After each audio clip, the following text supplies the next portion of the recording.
ಕೋಲಾರ ಜಿಲ್ಲೆ ಹೊಸಕೋಟೆ ಸರ್ಕಾರಿ ಪ್ರಥಮ ದರ್ಜೆ ಕಾಲೇಜಿನಲ್ಲಿ ಇತ್ತೀಚೆಗೆ ಪದವಿ ಪ್ರದಾನ ಸಮಾರಂಭ ಅತ್ಯಂತ ವೈಭವ ಮತ್ತು ಯಶಸ್ವಿಯಾಗಿ ನೆರವೇರಿತು. ಕಾರ್ಯಕ್ರಮದಲ್ಲಿ ಮುಖ್ಯ ಅತಿಥಿಗಳಾಗಿ ಪಾಲ್ಗೊಂಡ ಬೆಂಗಳೂರು ಉತ್ತರ ವಿಶ್ವವಿದ್ಯಾಲಯದ ಕುಲಪತಿ ಡಾ. ಬಿಕೆ ರವಿ ವಿದ್ಯಾರ್ಥಿಗಳಿಗೆ ಪದವಿ ಪತ್ರಗಳನ್ನು ವಿತರಿಸಿದರು. ನಂತರ ಮಾತನಾಡಿದ ಕುಲಪತಿಗಳು, ಪದವಿ ಎಂಬುದು ಕೇವಲ ಶೈಕ್ಷಣಿಕ ಹಂತದ ಮುಕ್ತಾಯವಲ್ಲ, ಅದು ನಿಮ್ಮ ನಿಜವಾದ ಜೀವನ ಮತ್ತು ಜವಾಬ್ದಾರಿಯ ಆರಂಭ.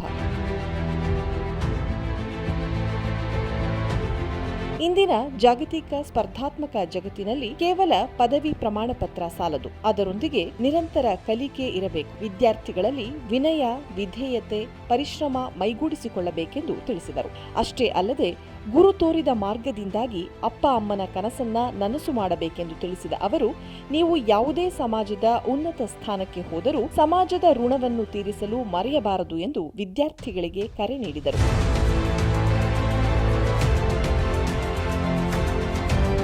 ಕಾರ್ಯಕ್ರಮದ ಅಧ್ಯಕ್ಷತೆ ವಹಿಸಿದ್ದ ಕಾಲೇಜಿನ ಪ್ರಾಂಶುಪಾಲರಾದ ರಾಮಲಿಂಗಪ್ಪ ಟಿ. ಬೇಗೂರು, ವಿದ್ಯಾರ್ಥಿಗಳನ್ನು ಪ್ರಾಧ್ಯಾಪಕರು ನಿರಂತರವಾಗಿ ತಿದ್ದಿ ತೀಡುವಂತಹ ಕೆಲಸ ಮಾಡುತ್ತಾರೆ. ಇದರ ಮುಖ್ಯ ಉದ್ದೇಶ ವಿದ್ಯಾರ್ಥಿಗಳು ಇನ್ನಷ್ಟು ಪ್ರತಿಭಾವಂತರಾಗಲಿ ಎನ್ನುವುದೇ ನಮ್ಮ ಉದ್ದೇಶವಾಗಿದೆ. ಕೇವಲ ತಂದೆ ತಾಯಿಗಳಷ್ಟೇ ಜವಾಬ್ದಾರಿ ಇರೋದಿಲ್ಲ, ಇನ್ನಷ್ಟು ಜವಾಬ್ದಾರಿ ನಮ್ಮ ಮೇಲಿದೆ. 100 ವಿದ್ಯಾರ್ಥಿಗಳಲ್ಲಿ 90 ವಿದ್ಯಾರ್ಥಿಗಳು ಪ್ರಥಮ ಸ್ಥಾನದಲ್ಲಿ ಪಾಸಾದರೂ ಇನ್ನುಳಿದ 10 ಜನ ವಿದ್ಯಾರ್ಥಿಗಳು ಅಡ್ಡದಾರಿ ಹಿಡಿಯಬಾರದು, ಅವರನ್ನು ಮುಖ್ಯವಾಹಿನಿಗೆ ತರುವುದೇ ನಮ್ಮ ಉದ್ದೇಶವಾಗಿದೆ ಎಂದು ತಿಳಿಸಿದರು.